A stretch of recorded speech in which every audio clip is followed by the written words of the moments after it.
Ok. Caso alguém tenha alguma dúvida, só dizer, a gente pode começar respondendo alguma dúvida para quem entrou depois. Outra coisa é, tem um canal no YouTube da escola, tá certo? Lá vocês podem ver não só os cursos desse ano, como também os cursos que tiveram ano passado, caso vocês queiram ver algum que tenha interesse. E é isso, eu vou reenviar o link aqui, porque desde a hora que eu enviei eu vi que entrou mais gente. Então, esse é o canal do YouTube, para quem não conhece, podem assistir, tá certo? Já tem a primeira aula do nosso curso lá. Já tem a primeira aula de todos os cursos da escola, na verdade. Como a gente depende do ICTP para ficar mandando, então tem essa delicadeza, tá certo? Mas, bom, vocês podem sempre ficar olhando o canal no YouTube ao longo da semana, a gente vai estar postando lá. Até o final da semana vão ter todas as aulas com certeza. Bom, vamos começar revisando um pouco do que a gente viu na aula passada. Então, o que a gente viu na aula passada foi o que é o fator de Lorentz e como, quanto maior ele é, maiores são os efeitos relativísticos do seu problema, e o fato de que a gente não enxerga efeitos relativísticos com certa facilidade no nosso dia a dia é porque o nosso fator de Lorentz está sempre nessa região aqui. A gente se move com velocidades muito menores no nosso dia a dia comparados à velocidade da luz, e isso faz com que o fator de Lorentz seja aproximadamente um, tá certo? É, Uma coisa que eu não perguntei para vocês foi se vocês iriam querer essas notas escritas também, né? Eu posso enviar elas se alguém quiser. Mas continuando. Deixa eu pagar isso.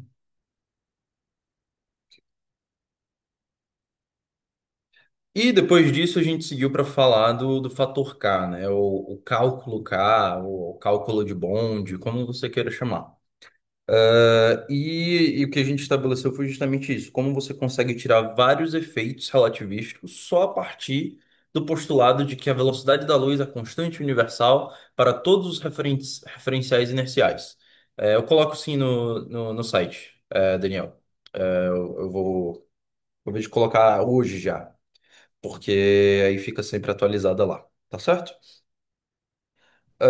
E aí a gente viu que, por exemplo, se a Alice ela manda em um certo tempo T um sinal de luz para o Bob vai receber esse sinal um tempo posterior, um tempo KT, por exemplo, e que se ele assim que ele recebe esse sinal, ele reflete ele de volta, a Alice vai receber ele num tempo posterior, K ao quadrado T, como a gente tem aqui, tá certo?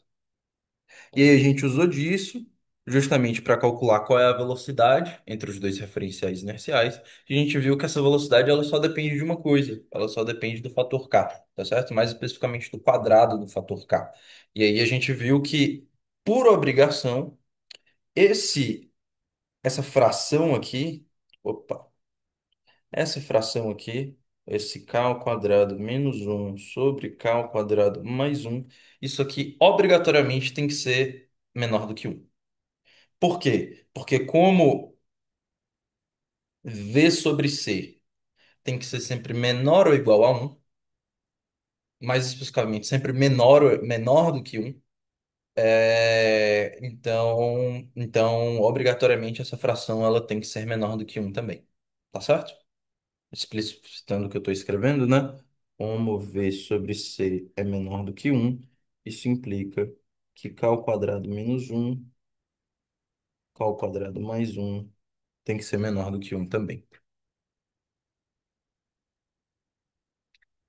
Ok, ok, ok, ok. Depois disso, a gente mostrou que existe uma certa simetria no nosso problema, né? Porque como os nossos observadores eles são inerciais, então a Alice ver o Bob se afastando com uma velocidade v é equivalente ao problema oposto. Como eles são observadores inerciais, o que acontece é que, na verdade, o Bob vê a Alice se afastando com uma velocidade menos v. E quando a gente faz essa transformação, o que a gente chega é justamente nessa relação de que seria a gente teria um fator de um sobre k, tá certo? Ah, e bom, E aí você pode estabelecer, porque todas essas relações que a gente fez foi no caso em que, no ponto de vista da Alice, você pode refazer, reformular todo o problema do ponto de vista do Bob, e que é completamente equivalente, tá certo? E isso é um exercício das notas, inclusive. Mas que vocês viram não é difícil, a gente fez a gente fez metade desse exercício já, que foi mostrar que a transformação de V para menos V equivale à transformação de K para um sobre K. Certo? Ok, vamos lá. Então, a gente depois procedeu para fazer o seguinte problema, que foi se a gente vem considerando dois observadores, se a gente tiver um observador extra, o Carter, né, por exemplo. E aí a gente mostrou que a partir disso a gente consegue chegar nessa relação de composição para os fatores escassos, porque eles estão se movendo com velocidades diferentes, por mais que sejam constantes com respeito um ao outro. Então a gente chega nesse produto dos carros, a partir disso a gente consegue achar qual é a velocidade do. Vou até escrever aqui, velocidade da, do cárter com relação à Alice, tá certo? É isso que esse VAC significa. E aí a gente chegou numa expressão muito bem formulada para isso, e a gente mostrou que, que essa relação de adição de velocidades na relatividade restrita, ela não é trivial, ela não é simplesmente a soma das velocidades individuais, existe uma contribuição de um fator não linear, que é esse produto das velocidades VAB e VBC, tá certo? É,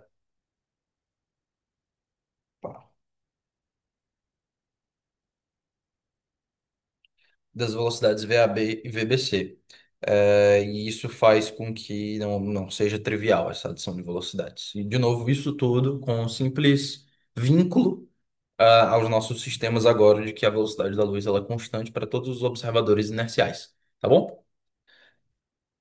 A gente mostrou que quando essas velocidades entre os observadores é muito pequena, comparada à velocidade da luz, a gente pode reescrever essas relações. Normalmente vocês vão ver escritas dessa forma, talvez. Como sobre C, isso é muito menor do que um. Muito menor do que um. Ok? E aí a gente vê que a gente chega, então, nessa expressão aqui, que é a adição de velocidades usual que a gente conhece da mecânica newtoniana. Aí teve a dúvida do Yuri sobre o efeito Cherenkov, em que eu tinha falado que nenhum observador consegue e chegar à velocidade da luz, ou ultrapassar a velocidade da luz, né? E o Yuri falou, mas e o efeito Cherenkov? O efeito Cherenkov é um efeito em que você observa partículas viajando com velocidade maior do que a velocidade da luz. Mas, o que eu expliquei é que a velocidade da luz aqui que a gente está falando é C no meio, C. Opa. A velocidade da luz aqui que a gente está falando é a velocidade da luz no vácuo. Então, quando a gente está falando de velocidade da luz no meio material, você pode ter partículas, observadores se movendo maior do que aquela velocidade, do que o cm. Por quê? Porque a universalidade da constante c, a universalidade da velocidade da luz é para a velocidade da luz no vácuo, tá certo? É dessa velocidade da luz que a gente está falando, em específico, tranquilo? Mas que é uma dúvida que faz total sentido. Depois a gente falou de efeito Doppler.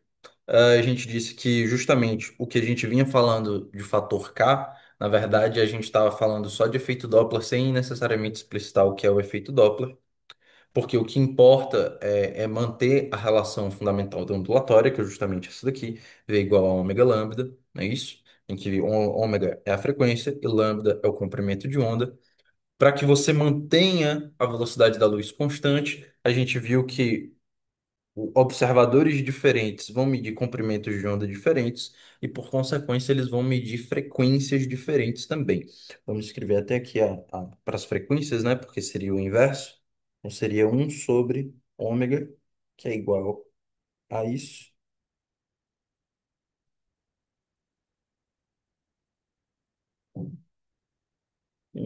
Aqui seria um sobre ômega linha.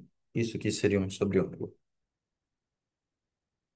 O que implica, então, que a gente teria que, invertendo ômega linha, é um mais V sobre C, um menos V sobre C, de um meio de ômega, tá certo?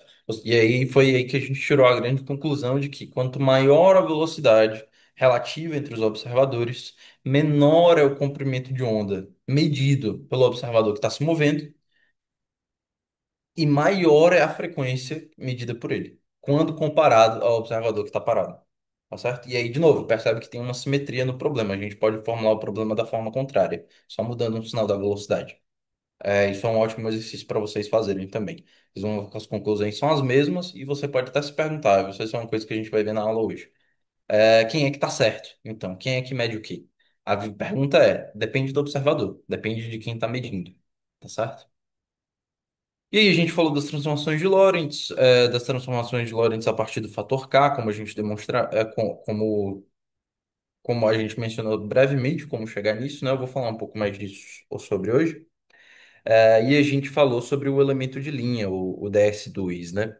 E como na relatividade restrita ele vai ter essa forma aqui agora. A gente vai falar mais disso hoje, bem mais disso hoje, tá certo? Então vamos começar a aula de hoje, finalmente, a partir daqui. Essa é a nossa aula 3.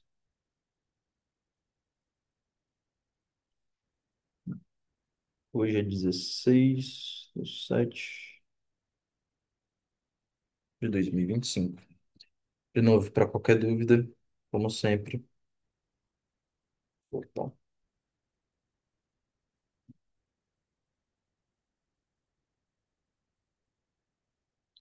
Ok? A aula de hoje, gente, a gente vai começar falando um pouco mais sobre o fator K, e como ele está relacionado às transformações de Lorentz, né? E para isso a gente vai considerar a seguinte configuração do problema.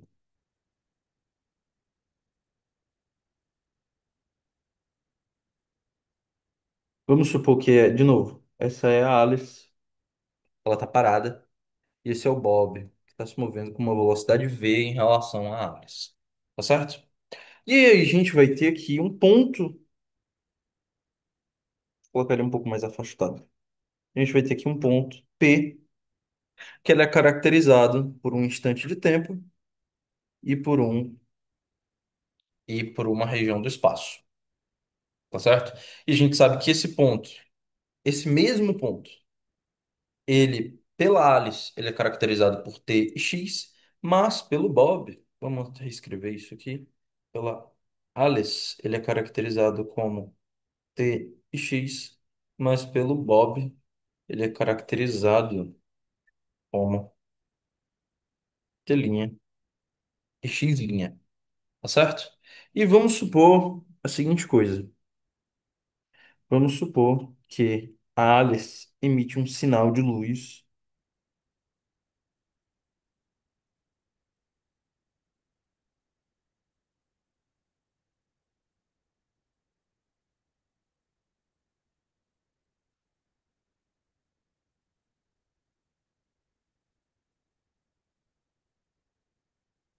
Nesse ponto, que ele é refletido de volta, tá certo? O que vai acontecer aqui é o seguinte: a Alice emite esse sinal em um instante, em um evento do espaço-tempo que é caracterizado por ct menos x. Por consequência, esse ponto cruza o Bob em ct' menos x', tá certo? Chega até esse ponto, é refletido de volta e ele encontra o Bob de volta em um x', em um ct' mais x'. E é recebido de volta para Alice em um ct' mais x'. Todo mundo entende por que que esses pontos são do jeito que eles são? Que a caracterização é CT menos X, é CT' menos X', ou precisa que especifique por quê? Não tem problema se precisar.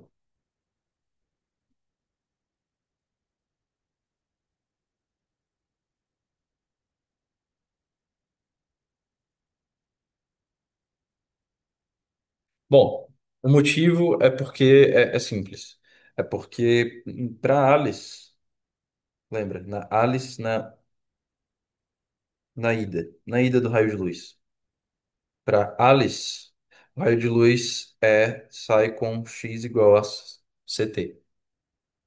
Para o Bob, esse raio de luz é recebido com x' igual a opa, C', não, CT'. Mas na volta, ele está na direção contrária, está na direção oposta. Então, ele, ele é recebido pelo Bob com x' igual a menos CT'. E ele é recebido pela Alice na volta. Opa,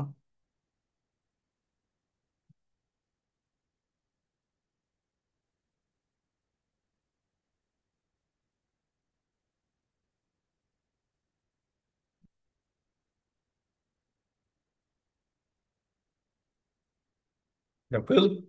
Não é simples. Aí você passa tudo para um lado, você tem essa caracterização do evento. Tá certo? As equações são exatamente essas, ok? Tudo bem. E aí, isso nos leva, pelo todas aquelas contas de cálculo K que a gente fez antes, então, a gente chega na seguinte relação, que é justamente o que eu tinha explicitado na aula passada, que é um CT' menos X', que é o que o Bob mede aqui, que isso com relação a Alice é simplesmente K de CT menos X.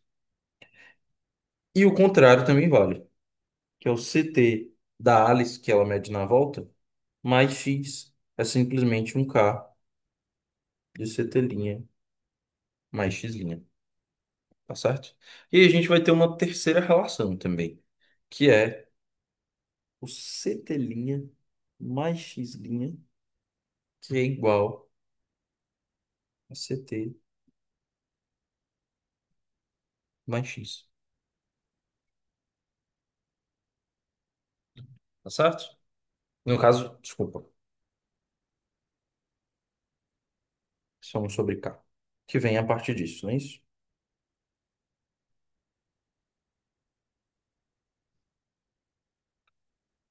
Muito bem. O que vai acontecer é o seguinte, vamos isolar isso aqui. A gente vai ter CT', que é igual a um sobre K de CT mais X menos X'.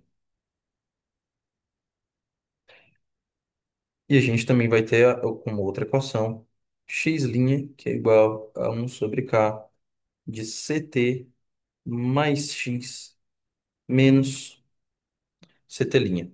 Se a gente pega essa equação aqui e substitui nessa equação aqui, a gente vai ter CT' menos um sobre K de CT mais X mais CT', que é igual a K CT menos X, ok? Eh, isso vai dar pra gente a seguinte coisa, vai dar 2 CT' é igual a um sobre K mais K CT mais um sobre K mais K de X. Se a gente substitui quem é K, a gente sabe quem é K. O K é dado por um menos V sobre C, um mais V sobre C, raiz disso. Tá certo? Se a gente substituir isso, a relação que a gente chega é justamente que CT' é gama de CT menos V sobre C x. certo? Ou seja, é uma das transformações de Lorentz, né? A transformação de Lorentz e L do tempo. Exatamente como a gente queria. E fica de exercício para vocês. Eu não vou substituir isso aqui, porque é simples. Vocês podem fazer. Mas eu fica de exercício para vocês fazerem a segunda, ou seja, achar x' igual a gama de x menos vt usando essas mesmas equações aqui. Tá certo? Ou seja, usando cálculo K. Cálculo K, eu tô chamando isso de fator K que a gente aprendeu a fazer essas contas com esse fator K. Tá certo? Alguma dúvida até aqui? Ok. Qualquer coisa vocês podem abrir o microfone ou falar no chat. A gente vai falar agora sobre o que é um dos grandes resultados de relatividade restrita, que é a dilatação temporal.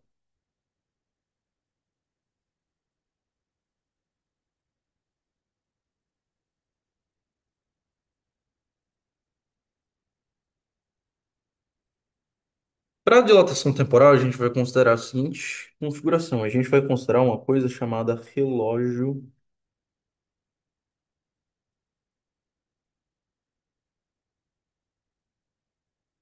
de luz. O que é um relógio de luz? Um relógio de luz é a seguinte coisa.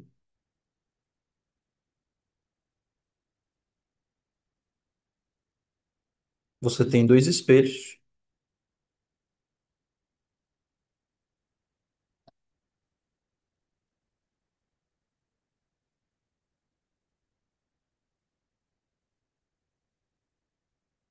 eles estão separados por uma distância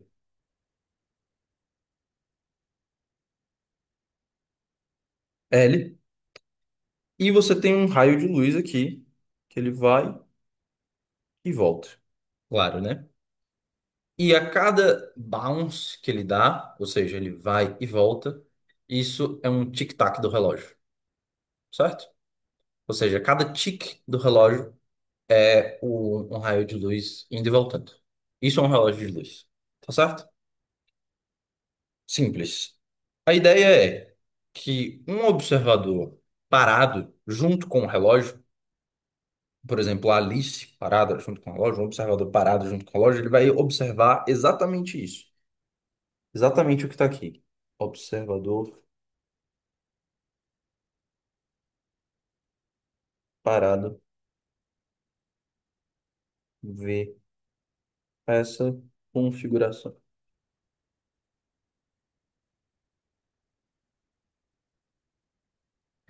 E a gente pode calcular quanto tempo demora para qual é o tempo de um tic-tac desse relógio, não é isso? O tempo de um tic-tac desse relógio seria um delta t, que é a distância que ele percorre essa distância L duas vezes, porque ele vai e volta, dividido pela velocidade, que é a velocidade da luz. Mas, se a gente considera agora, por exemplo, um observador ou uma classe de observadores, isso é um OBS importante de se fazer. Sempre o que a gente está falando aqui, a gente está falando sempre para dois observadores. A gente está falando sempre Alice, o Bob, etc. Mas tem em mente que isso vale para toda uma classe de observadores. O que que eu quero dizer com isso? Se eu tenho Alice que está parada, ela está em repouso, ou seja, ela também, todos os resultados que valem para Alice valem para todos os observadores que estão parados com relação a Alice também. Ou seja, todos os outros observadores que a Alice enxerga como parados, que ela vê como parados, aquele resultado é igual. Por isso que a gente diz para uma classe de observadores, que é a classe de observadores parada. E aí o mesmo vale para o Bob, para uma classe de observadores em movimento, para uma classe de observadores a velocidade constante. Tá certo? E aí, para uma classe de observadores se movendo, ou que enxerga o relógio se movendo, por exemplo, que você vai ver a seguinte coisa. A gente tem aqui os espelhos, mais uma vez. Mas agora, o observador vai enxergar o raio de luz fazendo isso,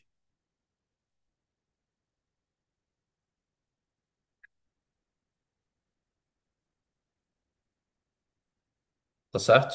De forma que, de novo, essa distância é uma distância L, tá certo? E aí, por consequência disso, a gente sabe, por exemplo, que essa distância é L.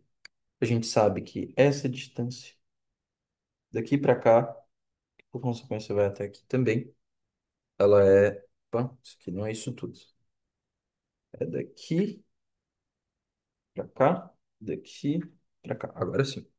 Essa distância, ela é V delta T dividido por 2. Isso é V delta T dividido por 2.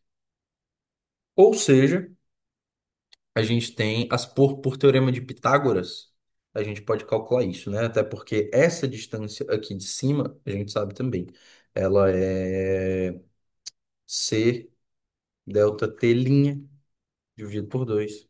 C delta T' dividido por 2. Ou seja, por teorema de Pitágoras, o que a gente vai ter é que C delta' dividido por 2 ao quadrado é igual a V delta T dividido por 2 ao quadrado mais L ao quadrado.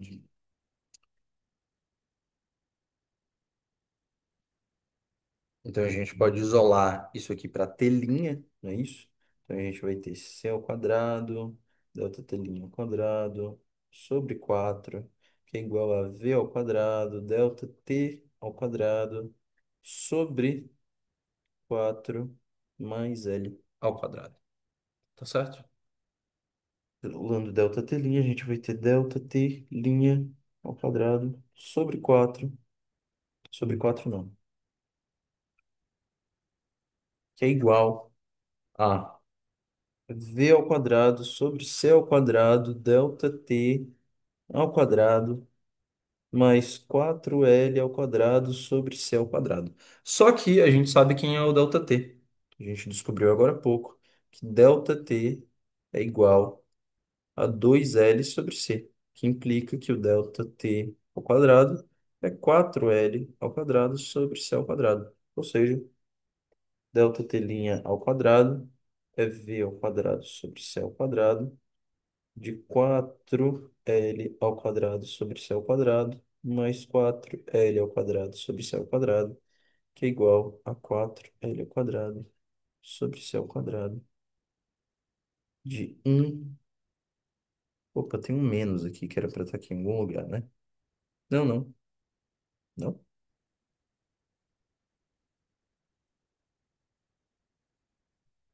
É, sim, sim, sim.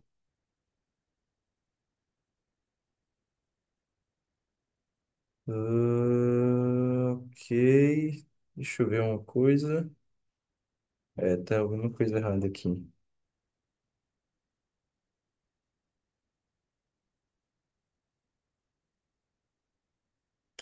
Isso aqui era para ser um menos. Isso era para ser um menos. Isso era para ser um menos. Ou seja, eu já entendi o que eu errei.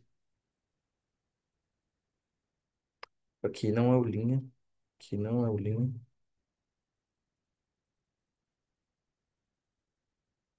Aqui que é o linha. Aqui é sem linha. Aqui é com linha. Agora sim.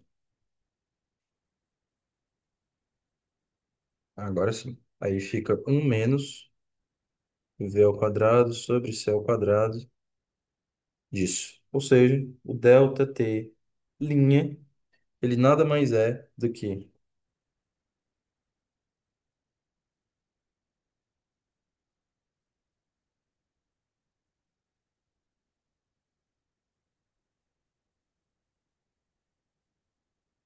É, e aí vai ter uma diferença. Isso eu vou explicar de novo para vocês. Desculpa, gente. Aqui o linha.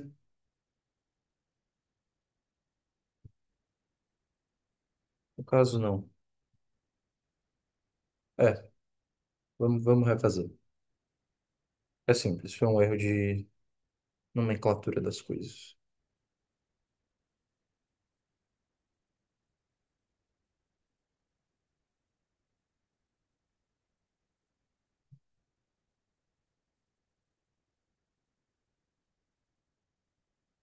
Vamos lá. É o seguinte, o que a gente vai ter aqui pelo Teorema de Pitágoras de novo é que o C delta T linha ao quadrado sobre 4 é o V ao quadrado delta T ao quadrado sobre 4 mais L ao quadrado. O delta T a gente já calculou quem é. Então, isso aqui é C2 delta T' ao quadrado sobre 4 que é igual a V ao quadrado delta T, que a gente substitui quem é, que é 4L, 4L? 4L ao quadrado sobre C2. A gente tinha um sobre 4 aqui já, né? Ok. Mais L ao quadrado. Ah, agora sim. Então, o que a gente vai ter é C ao quadrado, delta T' ao quadrado, sobre 4. Isso aqui é igual a V2 sobre C2.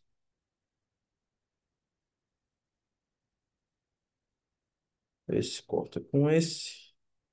Fica L2 mais L2.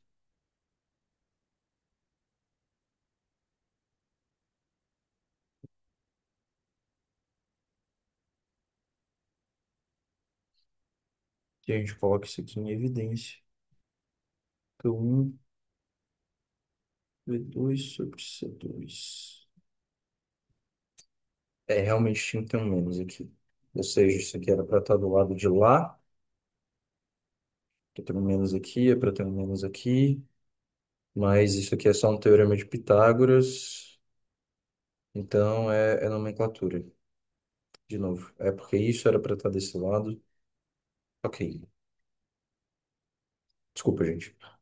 O ponto é, o grande resultado que a gente chega seria que ΔT' é igual a 2L sobre C de um sobre a raiz de um menos V2 sobre C2.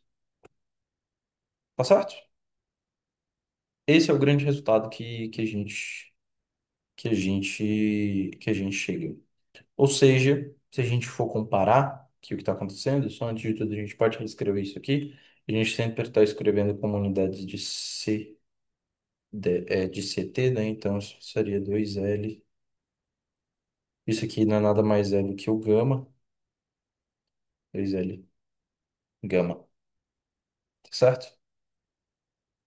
Só que 2L sobre C, olha só, nada mais é do que o delta T. Então, delta T' é igual a 2L sobre C gama, que é igual, implica que delta T' é delta T gama.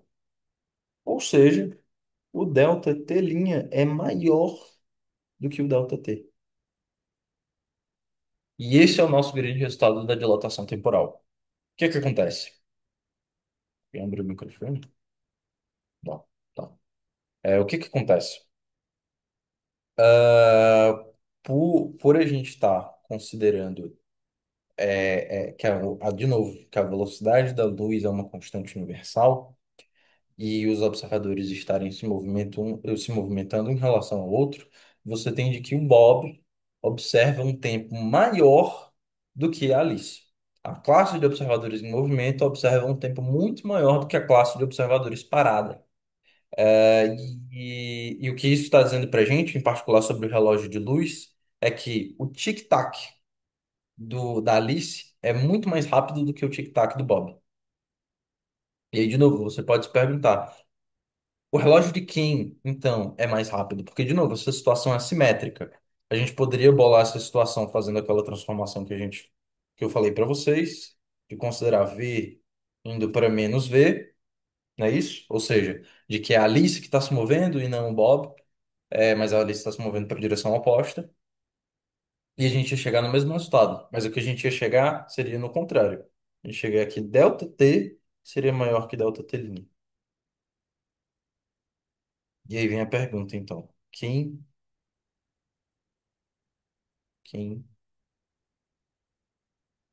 está certo? E a resposta, de novo, é que depende do observador. Tá bom? Isso exemplifica bem um dos grandes resultados. Vai existir um efeito parecido quando vocês. A gente não vai falar disso nesse curso, quem sabe numa edição posterior, mas sobre dilatação temporal gravitacional. Acontece um efeito muito parecido, tá certo? Mas que é devido à diferença de altitudes. Quanto mais próximo do centro de gravidade, maior essa dilatação temporal. Quando você está mais próximo do centro de gravidade, o tic-tac do relógio é menor do que quem está mais longe. Então, só que aqui o nosso é de quem está em movimento e quem está parado. Então, um é um efeito gravitacional, o outro é um efeito cinemático. O nosso é um efeito puramente cinemático. Certo? Alguma dúvida?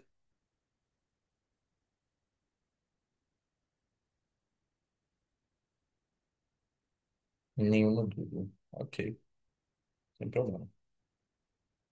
Aqui eu já sei qual foi o erro. Aqui é porque eu tinha chamado nas minhas anotações isso aqui do delta telinha. Como isso aqui seria o delta telinha, então isso aqui seria o delta t. Como isso seria o delta t, isso seria o delta telinha, isso aqui seria o delta t, isso aqui seria o delta telinha. Continua positivo, só que a gente ia isolar o delta telinha. Vamos fazer essas contas agora, daria certo.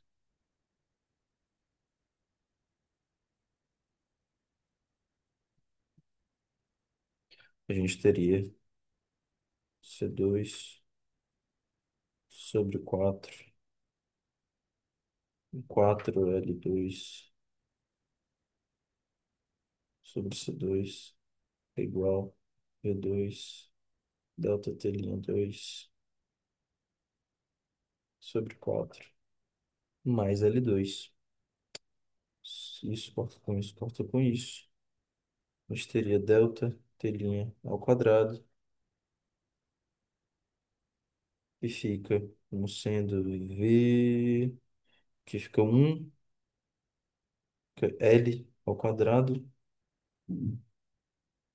menos L ao quadrado. Não, tá errado. Bom, eu vou mandar isso corrigido.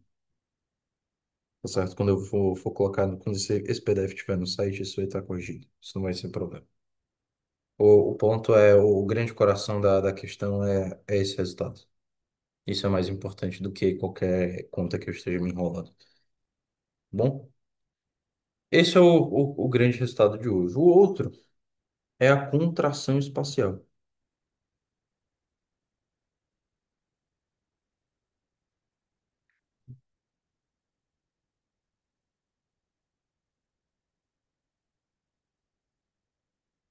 A contração espacial vai ser um efeito parecido que vai acontecer da mesma forma, né? E que ele é o seguinte: imagina a mesma configuração que a gente está trabalhando nesse problema, aqui dos relógios e etc. Só que agora a gente está interessado na distância que cada observador corre, ou seja, a distância que eles percorrem, né? E a gente pode dizer que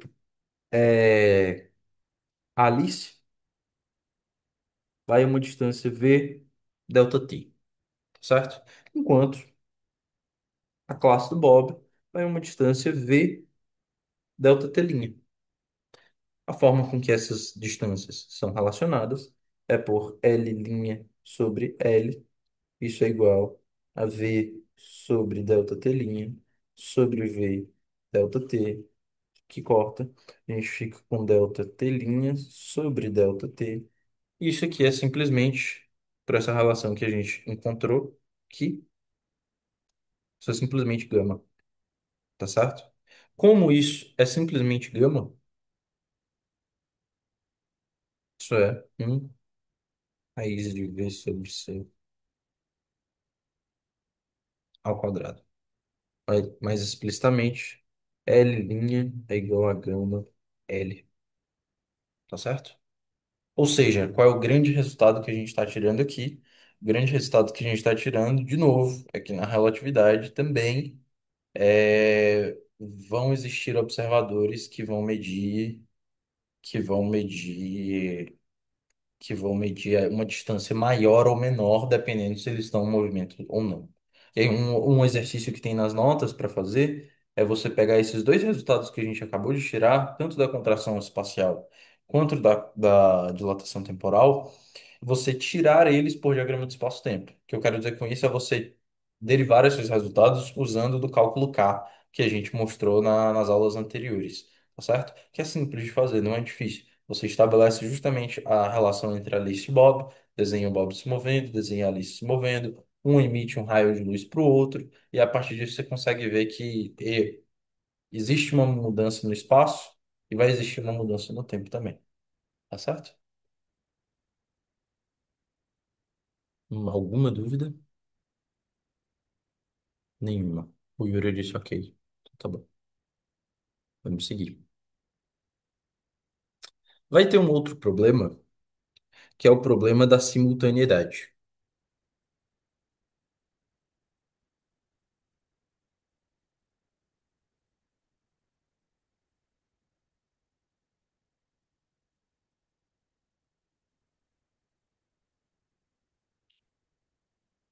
Na verdade, antes de falar de simultaneidade, vamos falar da seguinte coisa, na verdade. Existe um experimento, eu acho que eu coloquei isso nas notas também.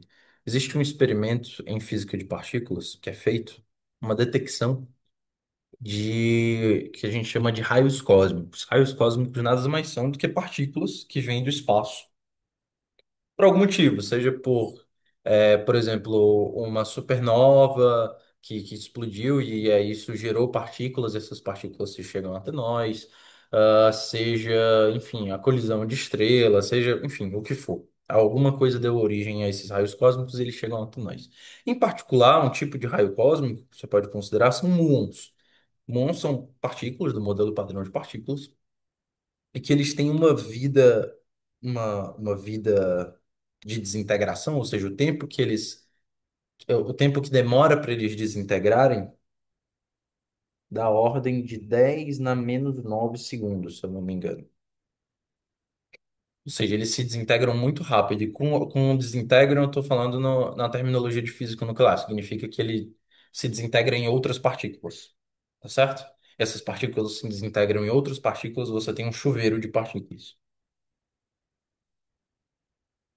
Mas, mesmo assim, a gente ainda consegue detectar muons na atmosfera da Terra. Então, o que é que acontece? Porque o muon não demora esse tempo aqui para chegar do espaço até a superfície do planeta. Como é que a gente consegue fazer essa medição? E a resposta para isso é a dilatação temporal.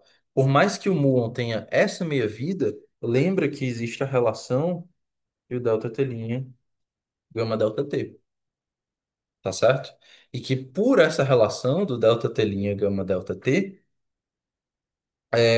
para esse caso dos muons, eles estão se movendo a velocidades muito altas. Em particular, eles estão se movendo mais ou menos a 90% da velocidade da luz. Isso, de novo, se a gente volta naquele gráfico do fator gama, isso é uma região ultra relativística.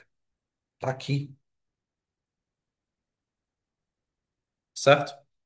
E aí, com isso, o tempo acaba sendo maior, ou seja, delta T' é maior do que 10 na menos 9 segundos. Que a gente acaba conseguindo medir esses muons na superfície da Terra. Isso é bem legal.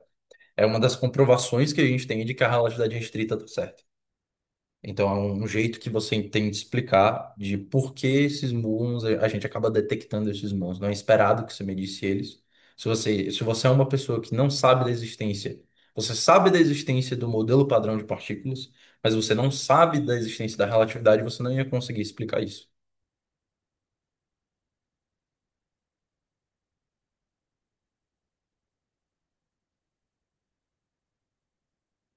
Ok. Uma dúvida, gente. E agora a gente vai falar de simultaneidade. Simultaneidade.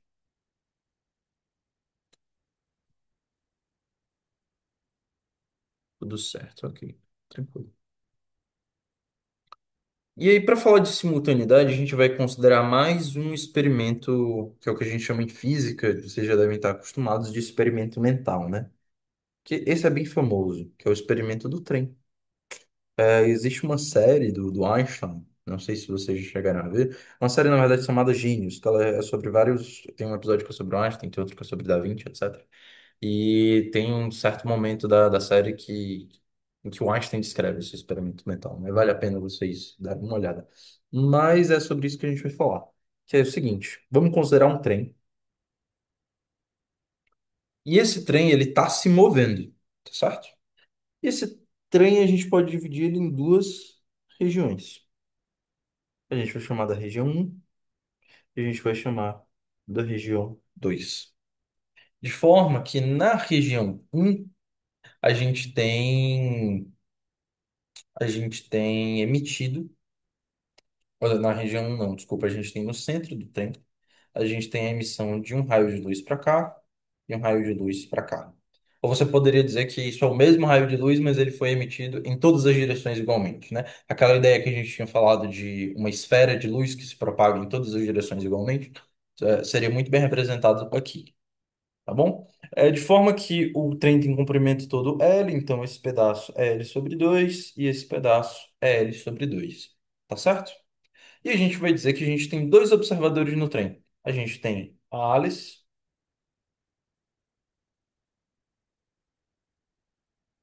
e a gente tem do lado de fora do trem, a gente tem o Bob, mais uma vez. O que acontece aqui é o seguinte, é que para Alice, por exemplo, né, quando acontece essa emissão da luz para os dois lados do trem, para as duas pontas do trem, a Alice ela simplesmente vê o tempo que demora para essa luz chegar na parte de trás do trem, ou seja, chegar aqui na parede, tá certo? É simplesmente L sobre 2 sobre C. É simplesmente isso, para os dois raios de luz. Por quê? Porque a Alice está parada, ela está em repouso. Mas o Bob, que está fora do trem, o Bob enxerga o trem se movendo. E, por consequência, ele vai ver esses raios de luz de forma diferente. Pô, de uma forma muito parecida, inclusive, com o que a gente vê aqui no exemplo do relógio de luz. A forma com que o Bob vai ver isso é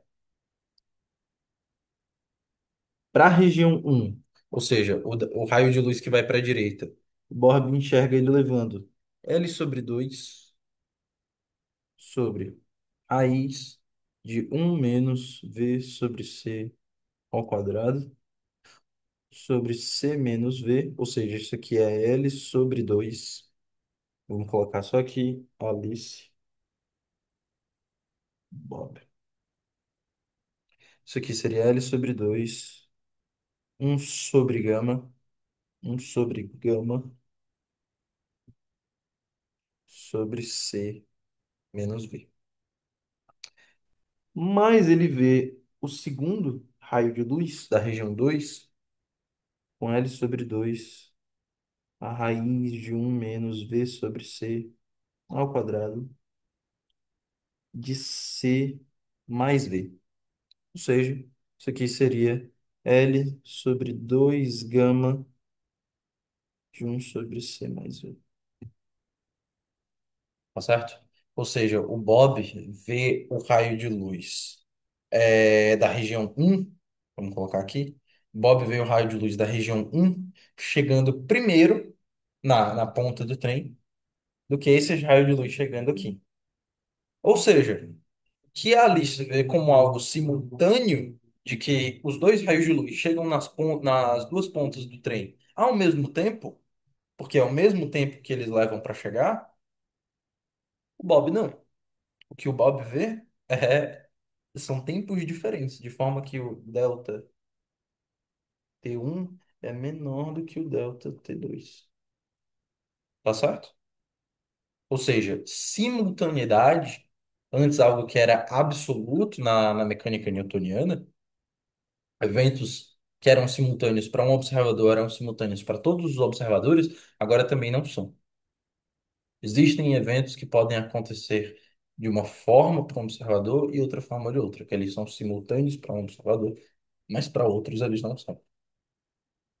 Isso tudo devido ao movimento relativo entre os observadores. Mais uma vez, um exemplo de um efeito que é simplesmente cinemático. Alguma dúvida? Esse foi um resultado que a primeira vez que eu vi eu fiquei um pouco, fica um pouco confuso. Não, não é muito difícil de ver, né? A ideia é mais ou menos a mesma. Você pode fazer o desenho do que o Bob enxergaria desse trem.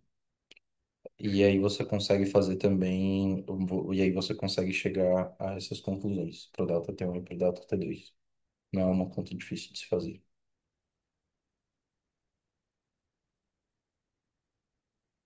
Alguma dúvida, gente?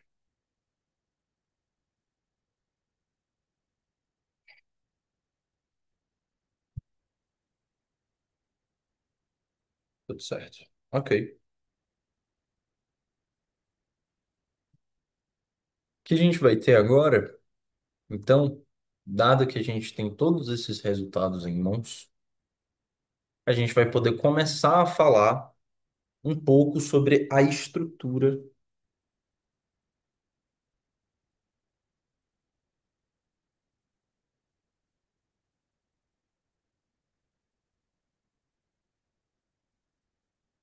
do espaço-tempo. Tá certo? Por isso que eu perguntei se alguém tem dúvida, porque o assunto vai relativamente mudar um pouco. Por isso que seria bom se tem alguma dúvida sobre isso, a gente tira logo agora. Não pode, não precisa ser dessa aula, a gente pode voltar, certo?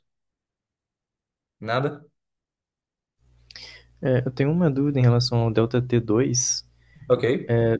do, do porquê que é um C mais V, e também de por que ficou L sobre 2, sendo que ele está percorrendo todo esse espaço L, né? Indo do 2, por exemplo, e depois, tipo assim, eu penso que ele vai voltar e depois bater no.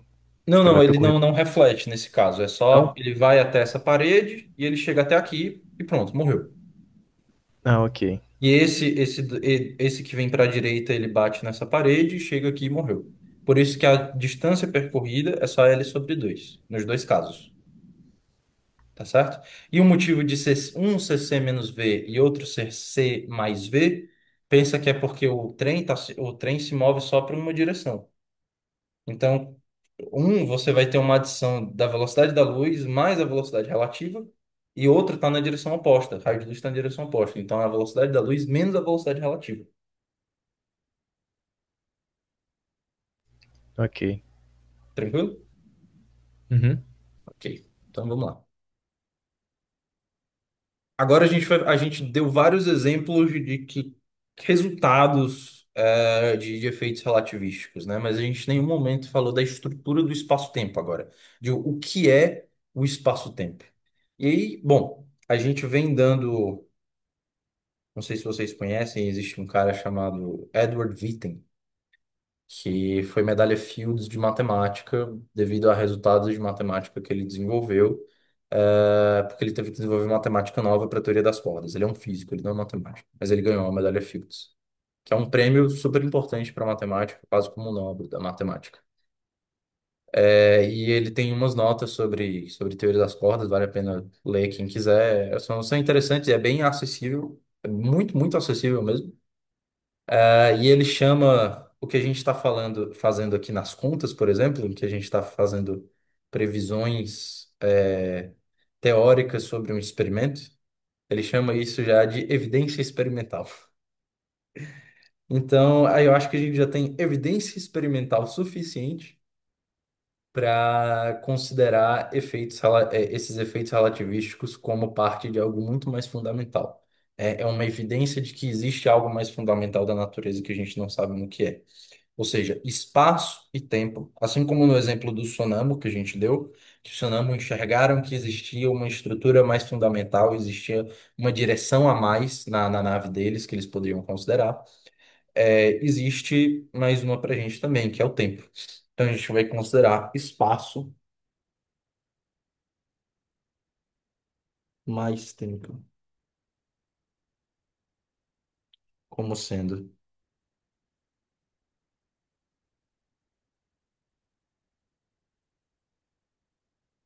o espaço-tempo. Tá certo?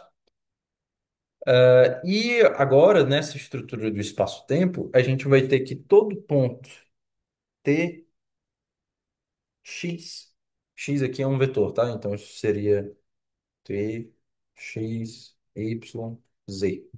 Que em alguns lugares vocês podem ver em alguns livros também como x1, x2, x3. Isso não são potências, tá? São índices, realmente. Você pode ver eles como sendo índices embaixo também. Isso é o que a gente chama de um evento. Ou seja, um evento é uma etiqueta que você dá para um ponto do espaço-tempo, tá certo? E, claro, essas etiquetas, eles são caracterizados por um instante no tempo e uma porção do espaço, uma região do espaço, tá certo? E aí, como a gente já falou agora, as distâncias espaço-temporais, elas vão ser descritas como c ao quadrado, t ao quadrado, menos x ao quadrado, menos y ao quadrado, menos z ao quadrado. De forma que um raio de luz, um sinal propagante de luz, o que que ele é? A gente tinha falado isso já antes. Ele é uma coisa como um R, opa, é como um R que é igual a CT, que implica que é um R2 igual a C2, T2, ou seja, é C2, T2 menos R2, mas R2 não é nada mais, isso é igual a zero, né? Não é nada mais do que CT2 menos X2 menos Y2 menos Y2. Isso é igual a zero. Ou seja, esferas propagantes de luz, trajetórias de raios de luz são descritas por S ao quadrado igual a zero. Porque aí percebe que essa é a mesma equação, tá certo? Que é C2, T2 menos X2 menos Y2, C2. Ok? E essa esfera propagante de luz, para no espaço de Minkowski, ela vai definir uma hipersuperfície. Uma hipersuperfície, para quem não sabe, não é nada mais do que o que é só um nome chique para assim, é mais do que isso, mas para o que vocês precisam saber no que se diz respeito a esse curso. É só um nome chique para uma superfície em um espaço de dimensão maior. Como a gente chama de superfície, aquilo que está imerso no espaço 3D. Como o nosso espaço agora ele é quadridimensional, a gente chama de superfícies nesse espaço quadridimensional de hipersuperfícies. Tá certo? É só isso. A hipersuperfície que é definida por essa equação, por raios de luz propagantes, raios de luz que se propagam, é um cone de luz.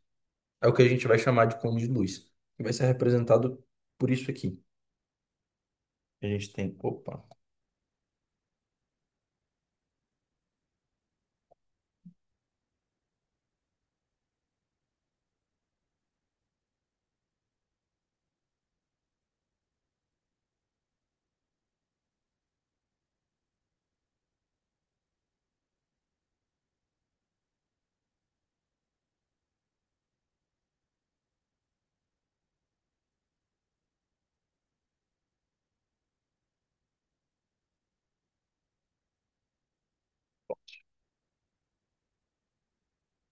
na verdade, esse daqui, esse desenho faz diferença, a inclinação dele. Pronto, agora sim.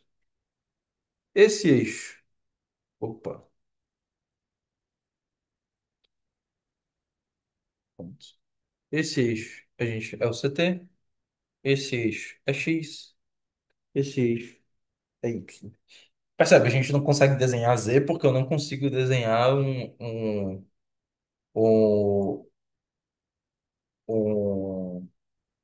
um sistema cartesiano de quatro eixos de forma que eles sejam os quatro ortogonais entre si. Existe, a gente consegue mostrar isso matematicamente, mas eu não consigo desenhar. Eu não consigo desenhar algo quadridimensional em algo bidimensional, tá certo? Mas o ponto não é isso. Só caso alguém perguntasse.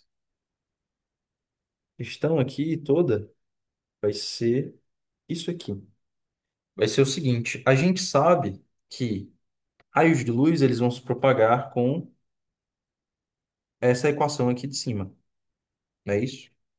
Em particular, por exemplo, x igual a ct, y igual a ct, em cada plano, né?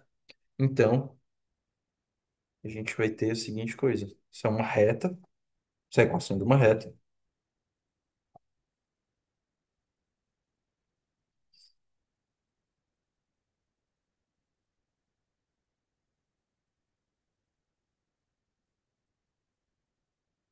A gente pode desenhar assim.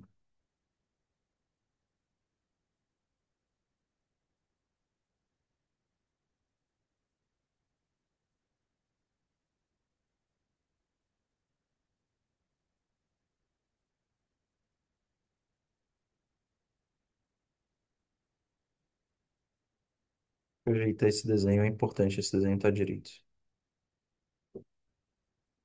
Não é só questão de estar bem feito ou não. E o que que a gente vai ter aqui? A gente vai ter que isso aqui, por exemplo, a gente consegue ver aqui, ó. A gente define uma superfície aqui a partir disso. E aqui embaixo também.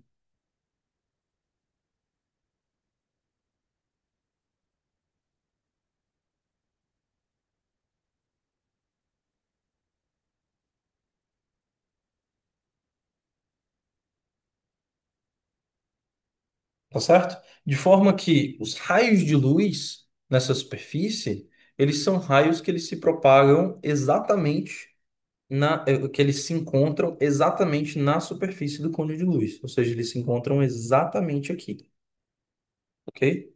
Ou seja, e exatamente aqui. No caso, na região de cima, porque percebe também que o cone de luz faz, ele define muito bem região passada de região futura. Ele define de que se a gente separa isso aqui explicitamente em regiões, eu digo que isso aqui é uma região um, isso aqui é uma região 2 e aqui fora é uma região 3. Opa. E aqui fora é uma região 3.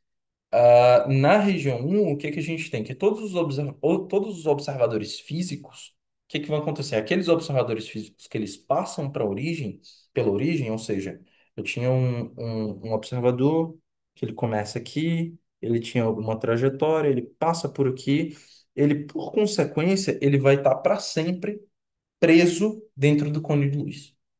Ou seja, ele não pode nem alcançar a superfície do côndilo de luz. Por quê? Porque ele sempre vai se mover com velocidade menor do que a da luz. Ele pode chegar arbitrariamente próximo, mas nunca igual.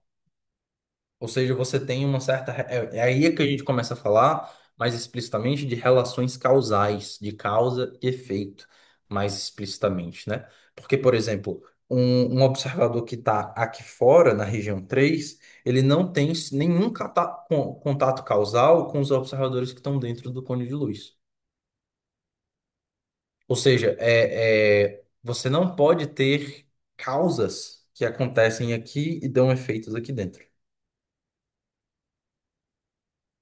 ok? Deixa eu ver o que mais que eu tenho para falar sobre isso. Ah, é, não, a ideia é basicamente essa. A gente tem uma definição de passado, uma definição de futuro muito bem definidos. Observadores físicos são aqueles que sempre estão dentro do cone de luz. Eles não sequer chegam nem à superfície do cone de luz. Então, por exemplo, a gente sabe que a trajetória da luz é essa trajetória que segue linhas retas, né? No espaço-tempo, no espaço-tempo de Minkowski. Ela segue linhas retas, que são essas linhas de 45 graus. Essas linhas aqui, de x igual a ct. E aí a gente diz que elas são 45 graus porque em unidades naturais, quando você faz, você chega aqui, isso aqui é x igual a t. Ou seja, o coeficiente angular é 1. Quando o coeficiente angular é 1 é porque a tangente de 1 é 45 graus. Tranquilo? Ah, é, é basicamente essa a ideia. Não vai muito além disso, não. Sim, mas para observadores dentro do cone de luz, eles não seguem exatamente essa trajetória, né? Eles vão seguir uma trajetória similar e muito próxima, de que eles vão fazer, na verdade, uma coisa assim.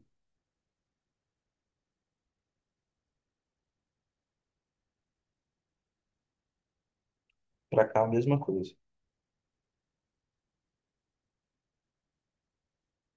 Opa.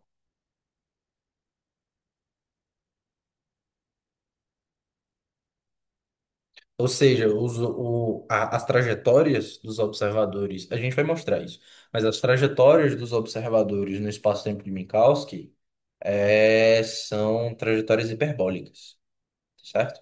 Isso porque, do ponto de vista matemático, o espaço-tempo de Minkowski é um espaço-tempo hiperbólico, certo? É um espaço hiperbólico.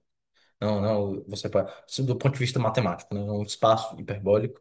Logo, as trajetórias nesse espaço são trajetórias hiperbólicas, tá certo?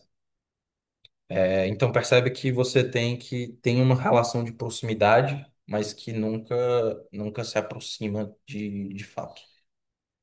Nunca é exatamente igual, de fato. Se fosse exatamente igual, a gente ia ter a formação desse cone de luz. Mas que quanto maior a velocidade, mais você tem isso aqui se aproximando para cá. Mais isso aqui fica cada vez mais pontudo, certo? Alguma dúvida?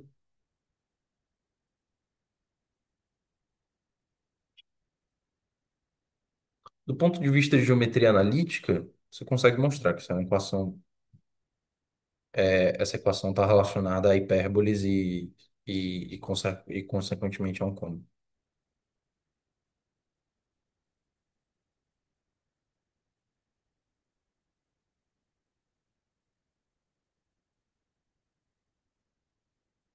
Ok, gente. Na linguagem moderna, isso foi uma coisa que foi o Minkowski que introduziu essa ideia de espaço-tempo, né?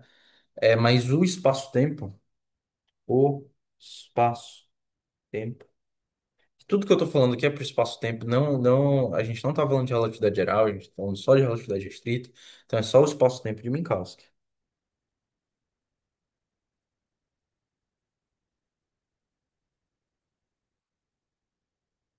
A gente tem que os eventos, como a gente falou, são caracterizados por T e o vetor X.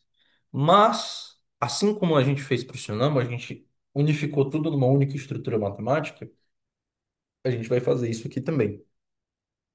Isso normalmente é feito dessa forma aqui, como sendo CT X. A gente pode escrever isso aqui como sendo CT vetor X. Também, como um vetor coluna, né? O que esses índices estão falando para a gente é que esses índices gregos, vocês vão ver que isso é muito comum, eu vou usar, daqui para frente eu vou usar durante o curso inteiro, praticamente, é que isso é um label, é uma etiqueta. Porque esses índices, eles vão de 0 a 1, 2, 3, certo?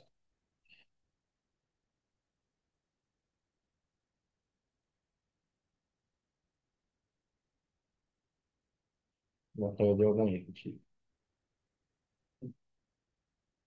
De forma que o zero está relacionado à componente temporal, o 1 é a componente x, o 2 é a componente y e o 3 é a componente z, ok? E aí, por consequência, a gente pode escrever a norma disso aqui agora como sendo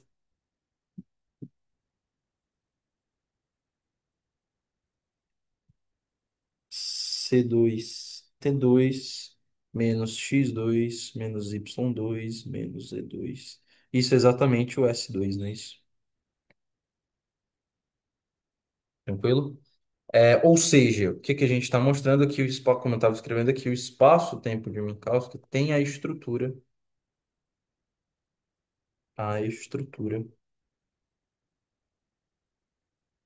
como a de um espaço vetorial.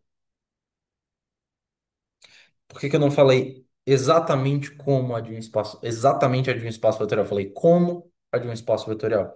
Porque se vocês lembram bem, lá em geometria analítica, álgebra linear, enfim, vocês aprendem que isso aqui seria um mais, né? Mas a gente teve evidência experimental de que em relatividade se tem essa diferença por um sinal de menos. A gente vai depois justificar matematicamente isso melhor também. E que enfim, nesse setup, então, do espaço-tempo de Minkowski, a gente pode escrever, então, podemos escrever todo vetor V, vou descrever como V maiúsculo, todo vetor V como sendo um V, que é um V0,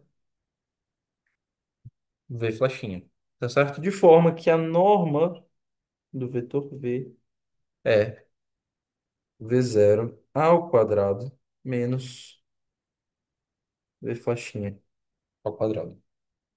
Tranquilo? Essa vai ser a nossa noção de norma nesse espaço que parece um espaço vetorial, nesse espaço-tempo, tá certo? A gente pode reescrever isso, e é aí que eu vou introduzir para vocês uma coisa que a gente chama de notação indicial. A gente pode reescrever isso aqui para esse vetor, por exemplo. Normalmente vocês nunca vão ver em relatividade as pessoas escrevendo assim, como as duas barrinhas de nó. Vocês vão ver as pessoas escrevendo assim. Vemu, vemu. Isso é igual a V0.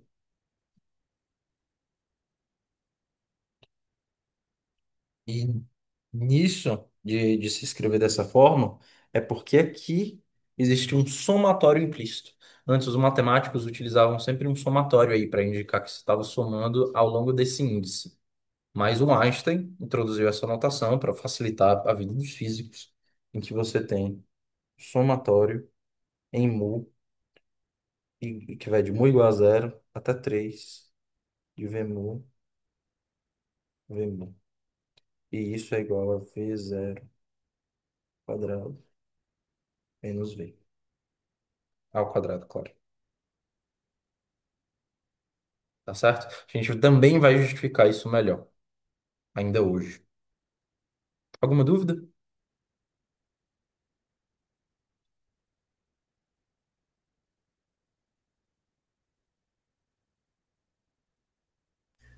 Uma dúvida mais no desenho lá do espaço-tempo de Minkowski, que olhando só o desenho assim para mim é muito abstrato, né?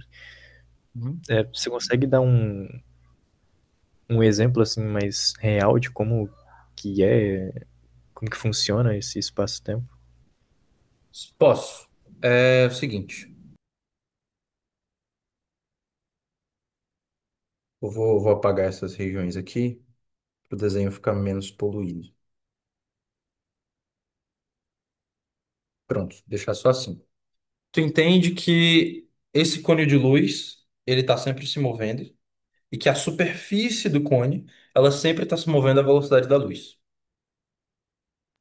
Sim, Perfeito. Então, é esperado que os raios de luz que são emitidos, nos exemplos que a gente falou, que a Alice emite um raio de luz, etc., que esses raios de luz, eles definem a superfície do cone, porque eles estão sempre aqui. Eles estão sempre nessa região de cima. Que eles se movem de cima para baixo, né? Então, eles estão sempre nessa região de cima. O lance é que, como os observadores, como eu e você, como a Alice e o Bob, e como todos os alunos que estão nessa sala, nós somos observadores que nós temos massa. Como nós temos massa, nós não podemos nos mover à velocidade da luz. A gente pode se mover quão próximo a gente queira, dado que a gente consiga acelerar é suficiente, né? mas a gente não consegue se mover exatamente à velocidade da luz. A gente consegue chegar próximo. Lembra do fator gama. Fator gama é um menos V sobre C quadrado menos 1/2. Então, a nossa trajetória aqui dentro do cone de luz seria uma coisa assim, mas que não pode ser exatamente linhas retas por isso. Então, tem que ser uma coisa como uma hipérbole. E aí, o que tu me falou, para dar um exemplo mais físico, pensa o seguinte: se eu tenho um observador aqui, sou eu sou o Caio, e eu tenho um observador aqui, num tempo posterior, em outra posição, que é o Yuri. Eu posso trocar informação contigo. Por quê? Porque nós estamos em contato causal. A gente está na mesma região do cone de luz, a gente está na região que tem contato causal do cone de luz. Mas, se você estivesse aqui,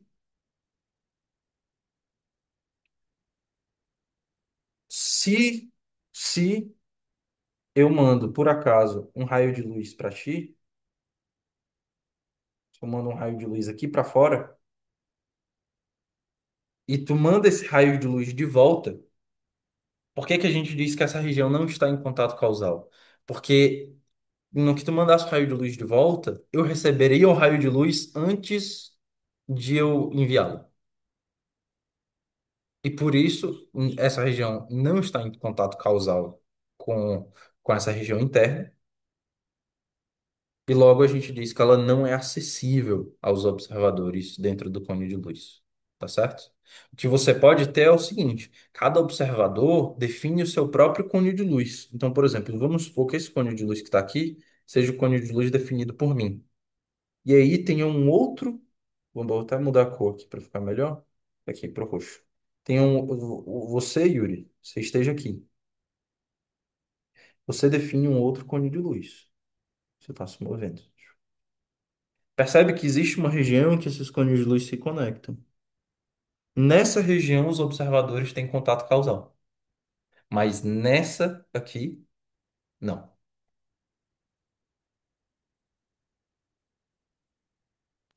É correto eu falar que cada cone desse representa, tipo, um meu espaço-tempo e o seu espaço-tempo, ou essa é uma ideia errada? Não, eles estão todos no mesmo espaço-tempo. O que você pode dizer é que cada observador define o seu próprio cone, e que, de acordo com a quantidade de pontos que você tem dentro do seu cone, você define com quem você pode trocar informação ou não, com quem você pode ter contato causal ou não. Porque lembra, você tem que a física ela tem que acontecer mantendo que a velocidade da luz ela é constante para todos os observadores. Então eu não posso medir nenhum efeito antes do efeito acontecer. É isso que a gente diz. Então, cada observador tem seu cone. Eu posso ter em cada ponto aqui, pronto, o tablet ele está com essa grid, né? Eu poderia ter aqui, por exemplo, outro aluno que a gente tem, que é o Daniel, e eu poderia ter um outro cone do Daniel. E aí percebe que o seu cone e o do Daniel, existe uma região que eles intersectam. Deixa eu tirar isso aqui. Tá, pronto. Existe uma região que eles intersectam também. Nessa região de espaço e de tempo, porque percebe, ó, a cada ponto desse a gente assina, ó, tá aqui. Isso é um ponto no tempo que está relacionado a esse ponto no espaço. Isso já é esse outro ponto para o Daniel que está relacionado a esse ponto no espaço. E por consequência, esse ponto aqui, olha, é só nessa região de pontos aqui que vocês têm intersecção. Ou seja, é só para esse intervalo de tempo e por consequência seria só para o quê?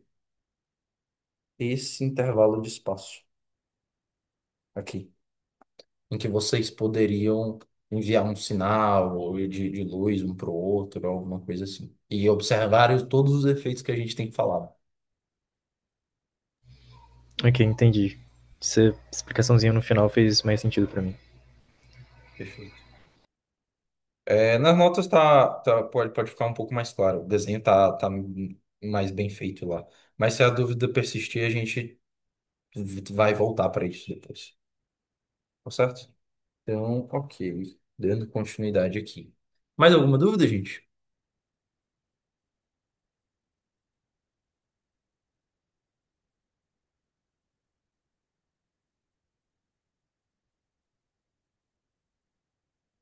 Ok. Agora, nesse setup que a gente tem, os eventos no espaço-tempo, eles vão estar separados. Por exemplo, se um evento, eu tenho um evento x1 mu e eu tenho outro evento x2 mu. Esses eventos, claro, vamos escrever aqui, eles são um ct1 x1 e x2 mu, ele é um ct2 x2, tá certo? Então, o delta S2, que separa esses eventos no espaço-tempo, e é aqui que vai entrar a tua dúvida, Yuri.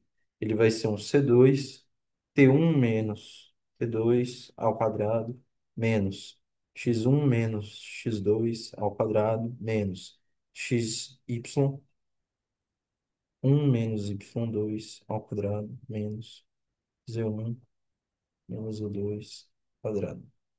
Tá certo? E aí a gente vai conseguir agora fazer uma classificação de eventos. Percebe só, quando é que essa quantidade, que esse delta S2, ele vai ser maior do que zero? Ele vai ser maior do que zero quando essa quantidade aqui for maior do que tudo isso aqui. E aí a gente vai poder agora classificar como dois eventos no espaço-tempo são separados. Isso é uma coisa que a gente não consegue fazer no espaço-tempo de Newton, que é quando delta S2 for maior do que zero, significa que os eventos eles são temporalmente separados.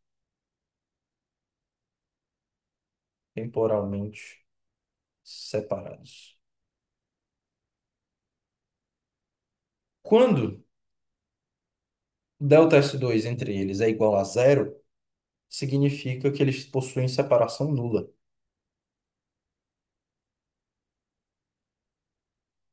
Quando o delta S2 deles é menor do que zero, significa que eles possuem separação espacial. Espacialmente separados. E é aqui que entra justamente um pouco da dúvida do Yuri, que é porque, por exemplo, vamos ignorar as coordenadas y, z, só para ficar mais fácil de escrever para esse caso. O que isso está dizendo para a gente é que delta S2 é menor do que zero é CT2. Vou escrever só T1 menos T2 ao quadrado menos x1 menos x2 ao quadrado. Isso é menor do que zero. Isso significa que x1 menos x2 ao quadrado é maior do que c t1 menos t2 ao quadrado. Ou seja, lembra da equação para a velocidade de um movimento uniforme. Isso está dizendo para a gente é que para eventos espacialmente separados, para que possa haver comunicação entre esses dois eventos, pensa que aqui é como se a Alice estivesse em x1 e o Bob estivesse em x2. Para eventos espacialmente separados, eu preciso ter uma velocidade maior do que a da luz.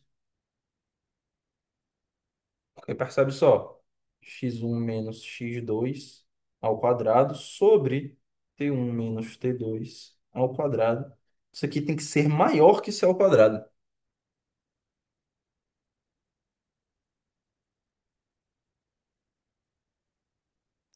Ok, Tranquilo? Então você está dizendo, é por isso que a gente diz que aquela relação do cônjuge de luz estabelece o que a gente chama de relações causais. Porque você está estabelecendo num diagrama quem pode conversar com quem. Quem pode mandar um sinal para quem? Como os efeitos têm que acontecer a causa tem que acontecer antes dos efeitos. Porque aí, em casos como esse, claro, você tira a raiz aqui, né? Você teria. Olha, essa velocidade ela é o que a gente chama de superluminal.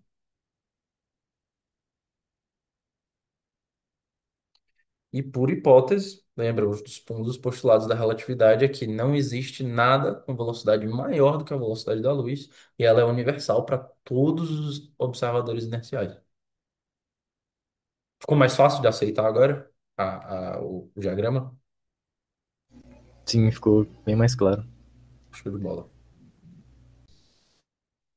Perfeito. Vamos continuar então, gente. E aí, é uma coisa para quem. Eu faço esses comentários para quem gosta mais de matemática, né? Eu não sei se tem alguém que gosta mais de matemática na plateia, mas o ponto é que, dada agora essa relação que a gente tem para as transformações de Lorentz, e que a gente estabeleceu que o espaço-tempo de Minkowski ele tem uma estrutura muito parecida com a do espaço vetorial, então a gente vai ter que um conjunto de pontos P no espaço-tempo de Minkowski, que é x, y, z, eles são relacionados a isso para um observador O, né? Para uma classe de observadores O. Eles são relacionados à classe de observadores O' por uma transformação de Lorentz, de forma que esses pontos eles viram T', X', Y' e Z'. Ou seja, isso nada mais é que é como se fosse uma mudança de base. Como se você estivesse tomando espaço vetorial, você aplica ali faz uma aplicação linear, uma transformação linear no espaço vetorial e faz uma mudança de base naquele espaço vetorial. Como se fossem as rotações que a gente falou antes, né? Para Newton, que você tem uma base rotacionada. Aqui agora é parecido, a gente vai mostrar depois que é como se fosse uma rotação, mas as rotações em Minkowski, elas não são as rotações euclidianas, elas são rotações hiperbólicas. Ou seja, não vão ser cossenos e senos, vão ser cossenos e senos hiperbólicos. Alguma dúvida?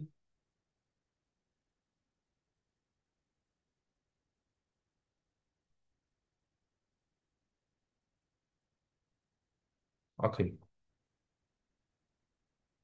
vamos prosseguir.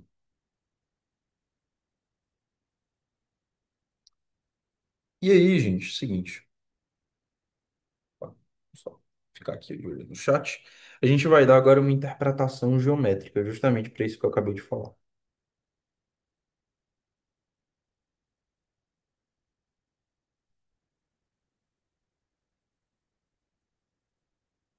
certo? E aí, para isso, vamos desenhar o seguinte.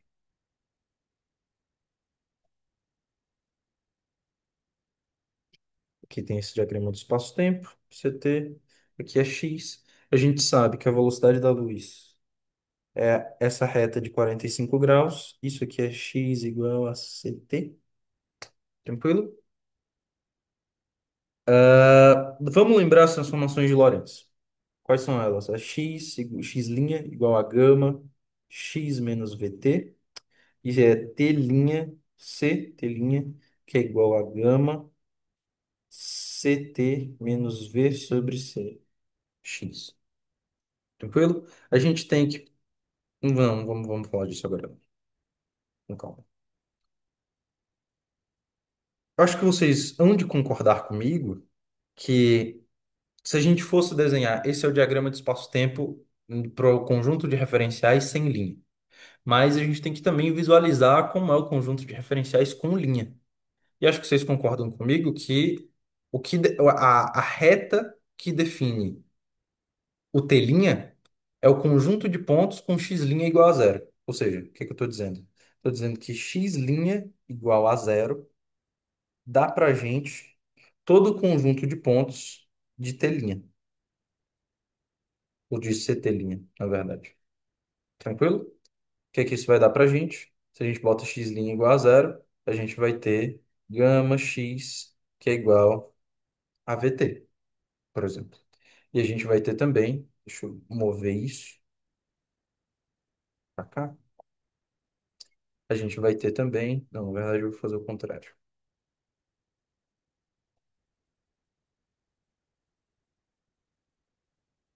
Tá? X' igual a zero. Pronto. Aí isso implica para a gente que isso é gama x igual a VT. Ok. Isso logo vai implicar para a gente, então, que CT é igual a C sobre V x. Não é isso?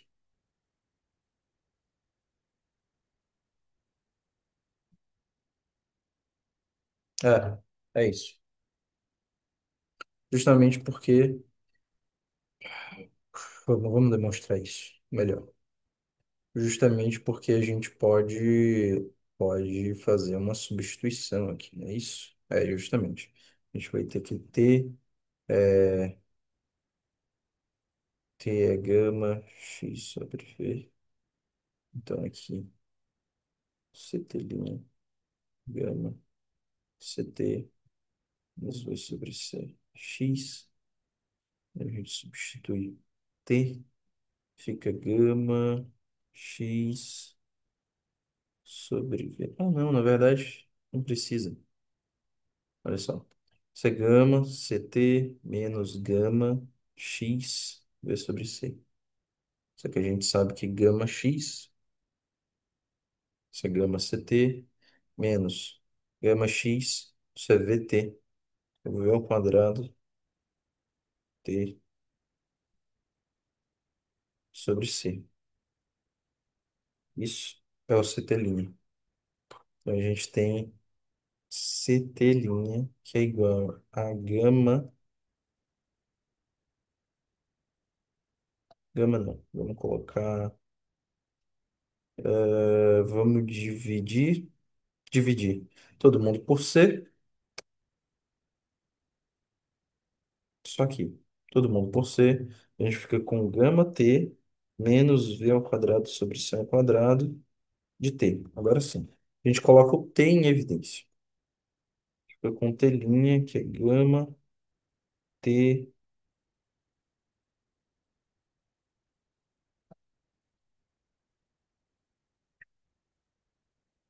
gama menos V ao quadrado sobre C ao quadrado. Isso dá pra gente uma relação linear entre o T' e o T, tá certo? A gente pode fazer parecido, a gente pode fazer o T' igual a zero. Quando a gente faz o T' igual a zero, a relação que a gente tem é C é gama CT, que é igual a V sobre CX. A gente pode colocar o C todo para um lado, então o que isso aqui fica é T C ao quadrado. V sobre C ao quadrado X. Ok?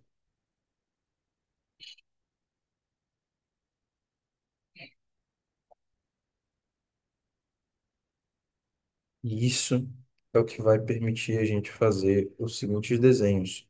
Porque, não é possível que eu apaguei isso. Porque se essa relação é uma relação linear, a gente pode desenhar isso aqui como sendo uma reta, dessa forma. Isso aqui vai ser uma reta também, dessa forma. Isso aqui é CT'. Isso aqui é X'.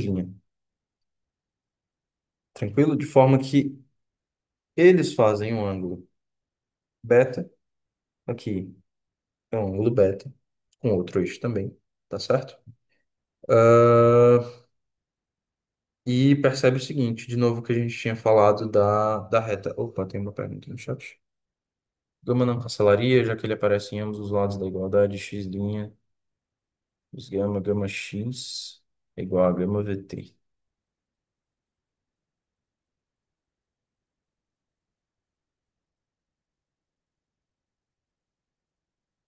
Isso, bem apontado, perfeito. Você fica com x igual a VT. Exatamente, exatamente. E aqui, para esse caso, também, você teria a anulação do gama.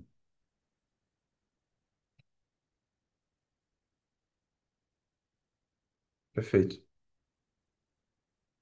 perfeito.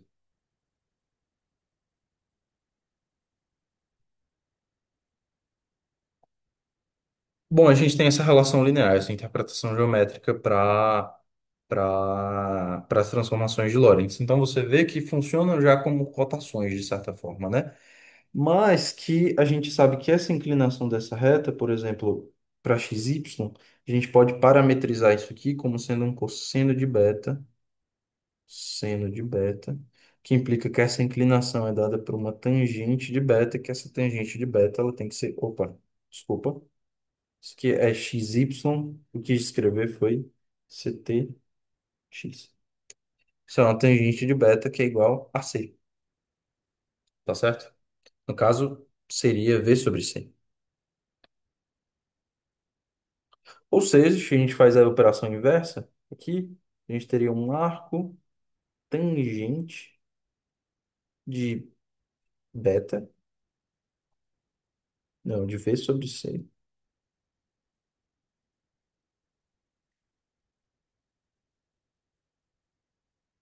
Isso é igual a beta. Exatamente. Beta é o que a gente define como a rapidez, aqui nesse caso. Em alguns livros você podem ver isso sendo definido como um φ, em vez do beta. Tranquilo? E aí vai ter toda uma interpretação geométrica, tá certo? E a gente vai falar de toda dessa interpretação geométrica toda na próxima aula. A gente vai conseguir discutir bastante desses resultados aí da próxima aula. Tranquilo? Mais alguma dúvida, gente? Ficou nessa aula? Eu vou explicar essa parte um pouco melhor no começo da próxima aula, quando a gente fizer a revisão da aula, tá certo? Mas o importante resultado aqui é você tem uma espécie de rotação entre isso. Como a gente falou, é como uma mudança de base, certo? É como se você estivesse rotacionando os eixos, mas não é qualquer rotação. A gente vai ver que é uma rotação, na verdade, hiperbólica. Ok?